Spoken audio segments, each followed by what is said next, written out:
Ishant sir, Indian പ്രധാനമന്ത്രി നരേന്ദ്രമോദിയുടെ ചില നിലപാടുകളാണ് ലോകം മുഴുവൻ ഇപ്പോൾ ചർച്ച ചെയ്തുകൊണ്ടിരിക്കുന്നത്. മാത്രമല്ല, അതിന്റെ കൂടെ പുറത്തുവരുന്ന ചില വാർത്തകൾ എന്ന് പറയുന്നത് ഇന്ത്യയെ ചതിക്കാൻ അല്ലെങ്കിൽ മോദിയെ ചതിയിൽപ്പെടുത്താൻ അമേരിക്കൻ പ്രസിഡന്റ് ഡൊണാൾഡ് ട്രംപ് പദ്ധതികൾ തയ്യാറാക്കുന്നു എന്നതാണ്. നമുക്കറിയാം, വ്യാപാര കരാറിൽ ഉൾപ്പെടെ പലതവണ അമേരിക്ക ചർച്ചയ്ക്ക് വിളിച്ചപ്പോഴും അല്ലെങ്കിൽ ട്രംപ് നേരിട്ട് മോദിയെ വിളിക്കുന്ന സമയത്തുമൊക്കെ ഇന്ത്യ വ്യക്തമായി കൃത്യമായി ഇന്ത്യ എടുത്ത ചില നിലപാടുകളിൽ ഉറച്ചു നിൽക്കുകയായിരുന്നു. ഇന്ത്യ എവിടെയും മറുപടി പറയാൻ പോയിട്ടില്ല. അപ്പോൾ ഇതിന്റെയൊക്കെ ഒരു അടിസ്ഥാനത്തിൽ കൂടിയാണോ ഇത്തരത്തിൽ ഒരു വാർത്ത വരുന്നത്? അല്ലെങ്കിൽ ഈ പുറത്തു വരുന്ന വാർത്തകൾ പറയുന്നത് പ്രകാരം ഇന്ത്യയെ അല്ലെങ്കിൽ പ്രധാനമന്ത്രി നരേന്ദ്രമോദിയെ ഒരു ചതിയിൽപ്പെടുത്താൻ അമേരിക്കൻ പ്രസിഡന്റ് ഡൊണാൾഡ് ട്രംപ് പദ്ധതികൾ തയ്യാറാക്കുന്നുണ്ട്? ചതിയിൽപ്പെടുത്താനാണോന്നല്ല, ഈ ട്രംപിന്റെ ഗിമിക്കൊന്നും മോദി എടുത്ത് നടക്കത്തില്ല. ഇപ്പൊ കഴിഞ്ഞ ദിവസം തന്നെ ഇപ്പം നമ്മൾ പറഞ്ഞു വരുമ്പോഴത് എല്ലാരും ചർച്ച ചെയ്യുന്ന ഒരു വിഷയമായിരുന്നു. മോദി പോയില്ല. അമേരിക്കൻ പ്രസിഡന്റ് വന്നു, ഈജിപ്തിന്റെ പ്രധാനമന്ത്രി വിളിച്ചു, അല്ലെ പ്രസിഡന്റ് വിളിച്ചു, മോദി പോയില്ല. എന്തുകൊണ്ട് മോദി പോയില്ല? മോദിയുടെ ആംബിയർ കണ്ടോ? അല്ലെങ്കിൽ മറ്റു പല രീതിയിലേക്കുള്ള ചർച്ച വരുന്നുണ്ട്. പക്ഷെ എന്നിട്ട് പോലും ഈ പറയുന്നത് പോലെ ഇതിനകത്ത് വളരെ വലിയ വലിപ്പത്തിൽ നമ്മുടെ മോദിയുടെ വിഷയമാണ് ചർച്ചയായിട്ട് വന്നത്. എന്തുകൊണ്ടാ ഇന്ത്യ പങ്കെടുക്കുന്നില്ല? എല്ലാ രാജ്യങ്ങളുടെയും ഒരു ചോദ്യം അത്. രണ്ടാമത്, പങ്കെടുത്തില്ലെങ്കിൽ പോലും അമേരിക്കൻ പ്രസിഡന്റ് മോദി എനിക്ക് വലിയ ഫ്രണ്ടാണ്, ബാക്കാണ്, റൈറ്റ് ആണ്, ലെഫ്റ്റ് ആണ് എന്നൊക്കെ പറഞ്ഞുകൊണ്ട് വലിയ രീതിയിലൊക്കെ ഉള്ള ഉയർത്തി അല്ലെങ്കിൽ പുകഴ്ത്തി സംസാരിക്കുന്ന ഒരവസ്ഥയിലേക്ക് വന്നു. മാത്രവുമല്ല, ഇതിനകത്ത് പാലസ്തീൻ പ്രതിനിധി പറഞ്ഞത് കേട്ടായിരുന്നു, എന്തോ സമാധാന ചർച്ചയായി, ഇന്ത്യ പങ്കെടുക്കാത്ത എന്തോ സമാധാന ചർച്ച. അതിന് എത്ര ക്രെഡിബിലിറ്റി ഉണ്ട്, അല്ലെങ്കിൽ എത്രത്തോളം വലിപ്പത്തിൽ നമുക്ക് കാണാൻ സാധിക്കും, ഇത് എത്ര കാലം ഉണ്ടാകും, അതിന് ഇന്ത്യ കൂടി ഉണ്ടായിരുന്നെങ്കിൽ അതിനകത്തൊരു പ്രതീക്ഷ ഉണ്ടായിരുന്നു എന്നൊക്കെ പറയാം. അപ്പൊ ഈ മോദി പോകാത്തത് ചുമ്മാ ഒന്നുമല്ല. മോദിക്ക് അവിടെ നടന്ന ചർച്ച കഴിഞ്ഞ ദിവസം നമ്മൾ, അല്ലെങ്കിൽ അവിടെ നടന്ന പരിപാടി നമ്മൾ വീക്ഷിച്ചപ്പോൾ നമുക്ക് മനസ്സിലായി, ഇത് വൺ മാൻ ഷോ പരിപാടിയായിരുന്നല്ലോ. ഇദ്ദേഹം അവിടെ ചെല്ലുന്നു, ഇദ്ദേഹം മാത്രം സംസാരിക്കുന്നു, ബാക്കിയുള്ളവരെല്ലാം ബാക്ക് ഡോറിൽ പിള്ളേരിരിക്കുന്നവരിയ്ക്കുന്നു, ഈ പറയുന്ന ഫ്രഞ്ച് പ്രസിഡന്റിനെ അങ്ങോട്ട് പ്രസംഗിക്കാൻ വിളിക്കുന്നു. അയാൾ മൈക്കിന്റെ അടുത്ത് വന്നപ്പോൾ പുള്ളിയെ വിചാരിച്ച് പ്രസംഗിക്കാൻ വിളിച്ചത്, മൈക്കിന്റെ അടുത്ത് വന്നപ്പോൾ ട്രംപ് സംസാരിക്കുന്നു.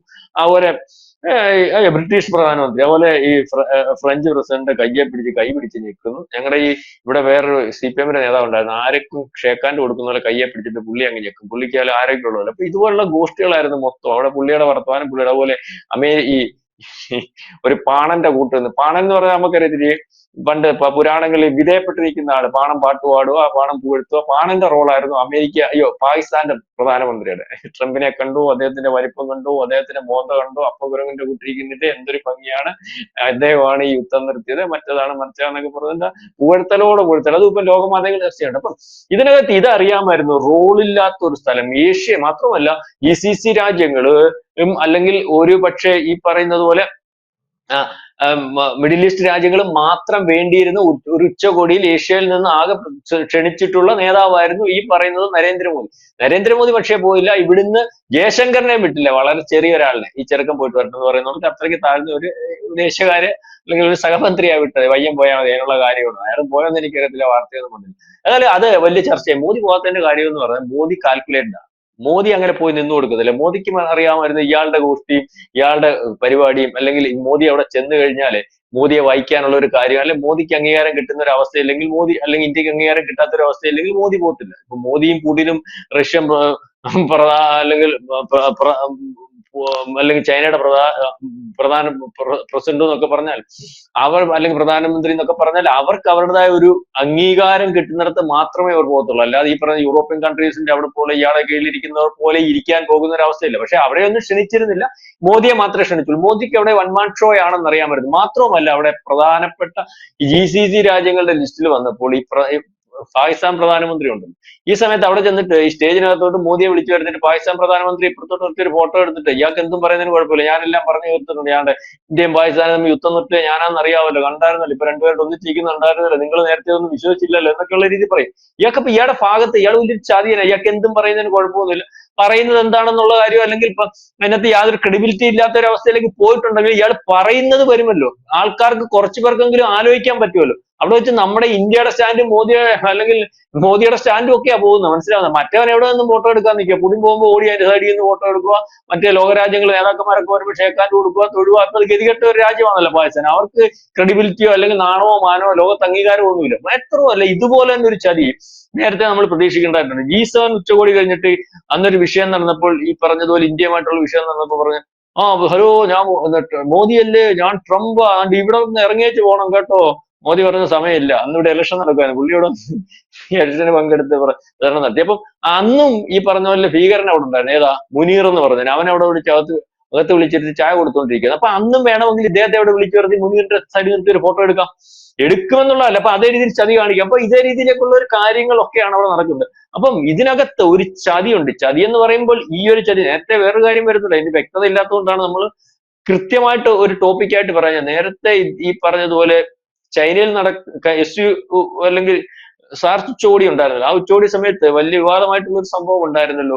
ഈ ചൈനയുടെ ചാരക്കണ്ണുകളെയും അമേരിക്കൻ ചാരക്കണ്ണുകളെയും വെട്ടിക്കാൻ പ്രാപ്തമായിട്ടുള്ള ഒരു അല്ലെങ്കിൽ വാഹനമുണ്ട്. ആ വാഹനത്തിനകത്ത് ഇരുന്ന് 45 മിനിറ്റ് ചർച്ച ചെയ്തത് ഒരുപക്ഷെ അമേരിക്ക അപായപ്പെടുത്താൻ മോദിയെ ശ്രമിക്കുന്ന വിവരങ്ങൾ റഷ്യ സംസാരിച്ചതാണ്, അല്ലെങ്കിൽ റഷ്യൻ പുടിൻ അതിന്റെ വ്യക്തത വരുത്തി അതിന്റെ കാര്യങ്ങൾ ഗൗരവത്തിൽ ഈ പറയുന്നത് പോലെ ഇന്ത്യൻ പ്രധാനമന്ത്രിയെ ധരിപ്പിച്ചതാണെന്നുള്ള രീതിയിലേക്ക് അനൗദ്യോഗികമായിട്ട്, അല്ലെങ്കിൽ അത്തരത്തിൽ ഒരു കാര്യമാണെന്ന് പറഞ്ഞത് എന്നുള്ള രീതിയിലേക്ക് വാർത്ത വരുന്നത്. അതിനുശേഷമാണ് ബംഗ്ലാദേശിൽ കമാൻഡോ, ഇപ്പൊ അമേരിക്കൻ കമാൻഡോ മരിച്ചത്. കഴിഞ്ഞ ദിവസം വേറെ ചില പാസ്റ്റർമാരെ പിടിച്ച് പരിശോധിച്ച് നോക്കിയപ്പോൾ പട്ടാളക്കാര് ആണെന്ന് മനസ്സിലായത്. അതൊക്കെ ദുരൂഹതകൾ കണ്ടമാനമുണ്ട്.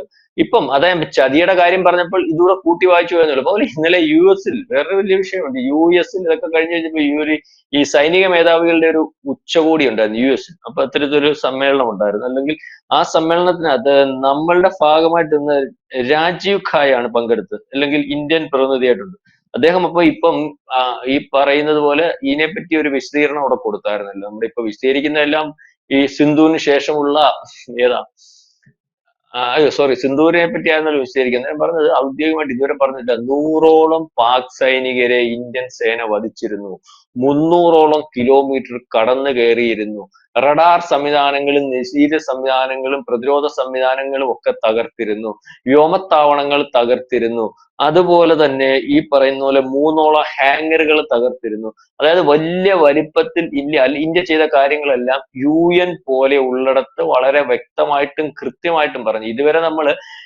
ഇത്രയും പേരെ കൊന്നിരുന്നു എന്നുള്ള ഒരു വിവരം നമ്മൾ ഇതുവരെ കൊടുത്തില്ല. അതായത് 100ഓളം പട്ടാളക്കാർ, അത് UN ആണ് പറയുന്നത്. അല്ലാതെ UN-ലൊക്കെ ഒരു രാജ്യം എന്തും പറയുന്ന ഒരു അവസ്ഥയില്ല. UN-ൽ തന്നെയാണ് അയാൾ 7 വിമാനം നമ്മൾ തകർത്തെന്ന് പറഞ്ഞത്, വേറെ കാര്യമൊന്നുമില്ല, അതെല്ലാവർക്കും അറിയാം. അയാൾ ഈ പൊങ്കത്തരം പറയുന്നതാണെന്നുള്ള കാര്യം വാക്ക് പ്രധാനമുണ്ട്. അപ്പൊ നമ്മൾ ഈ ഒരു കാര്യം അത്തരത്തിലുള്ള ഒരു ഉന്നത അധികാര സമിതി അല്ലെ ലോകത്തിന്റെ അടുത്ത് പാക് പട്ടാളത്തെ കൊന്നു എന്ന് പറഞ്ഞ ഒരു അവസ്ഥയിലേക്ക്, അല്ലെങ്കിൽ അത്തരത്തിൽ ഒരു നീക്കത്തിലേക്ക് പാകിസ്ഥാൻ ഒന്നുമല്ല.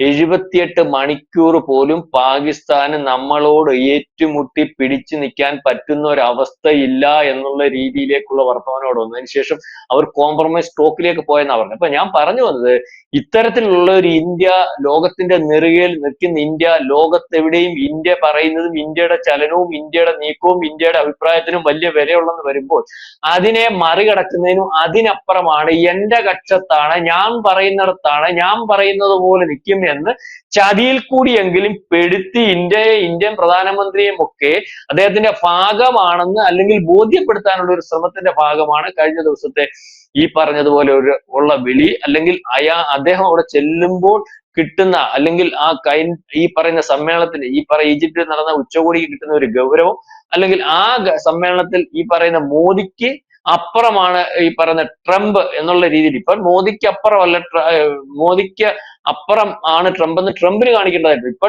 ട്രംപിന് അപ്പുറമാണ് മോദി ലോകത്ത് ചർച്ചയിൽ, മനസ്സിലാവുന്നുണ്ട്. കാരണം ട്രംപിനെ പറയുന്നിടത്തൊന്നും മോദി ഇല്ല, ഇന്ത്യ പറയുന്നിടത്തോട്ട് അമേരിക്ക വരുന്ന ഒരു അവസ്ഥയിലേക്ക് വരും. ഇത് തന്നെയാണ് G7 ഉച്ചകോടിയില് അല്ലെങ്കിൽ മറ്റു ചില കാര്യങ്ങൾ. നേരത്തെ എന്നെ ഫോൺ വിളിച്ചു എന്ന് പറഞ്ഞ് പല വ്യാജമായിട്ട് ഉണ്ടാക്കാൻ ശ്രമിച്ചത്, അല്ലെങ്കിൽ എന്നെ ഒന്ന് വിളിച്ചായിരുന്നെങ്കിൽ തീരുന്ന പ്രശ്നമല്ലേ ഉള്ളെന്ന് പലവട്ടം ലോക മാധ്യമങ്ങളുടെ മുമ്പിൽ ട്രംപ് വ്യാപാര കരാറും അല്ലെങ്കിൽ താരിഫുമായിട്ട് ബന്ധപ്പെട്ടൊക്കെ പറഞ്ഞപ്പോൾ ഒരു വട്ടം പോലും വിളിക്കാതിരുന്ന ഒരു നരേന്ദ്രമോദി. ഇപ്പം നരേന്ദ്രമോദിയെ കെണിയിൽപ്പെടുത്താൻ, അല്ലെങ്കിൽ ഈ പറഞ്ഞ അല്ലെങ്കിൽ അദ്ദേഹത്തെ കെണിയിൽപ്പെടുത്തിയും ട്രംപിന്റെ ഭാഗമാണെന്ന് വരുത്തുന്നതിന് വേണ്ടിയുള്ള ഒരു ശ്രമം പലവട്ടം നടക്കുന്നു.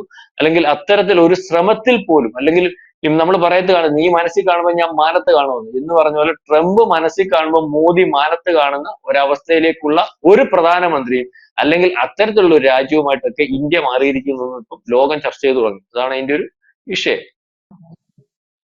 യെസ്, അതാണ് യഥാർത്ഥത്തിൽ ഇന്ത്യൻ പ്രധാനമന്ത്രി നരേന്ദ്രമോദി ലോക മാധ്യമങ്ങൾക്ക് മുന്നിൽ, ലോക രാജ്യങ്ങൾക്ക് മുന്നിൽ വലിയ വിഷയമാവുന്നു എന്നുള്ളതാണ്. റഷ്യ അത്തരത്തിൽ ഒരു മുന്നറിയിപ്പ് ഇന്ത്യൻ പ്രധാനമന്ത്രിക്ക് നൽകിയിട്ടുണ്ടോ? ഏതെങ്കിലും തരത്തിൽ ഒരു അപായപ്പെടുത്താൻ ഒരു സാധ്യതയുണ്ട് എന്ന മുന്നറിയിപ്പ് നൽകിയിട്ടുണ്ടോ എന്ന ചർച്ചകളും സജീവമാവുകയാണ്.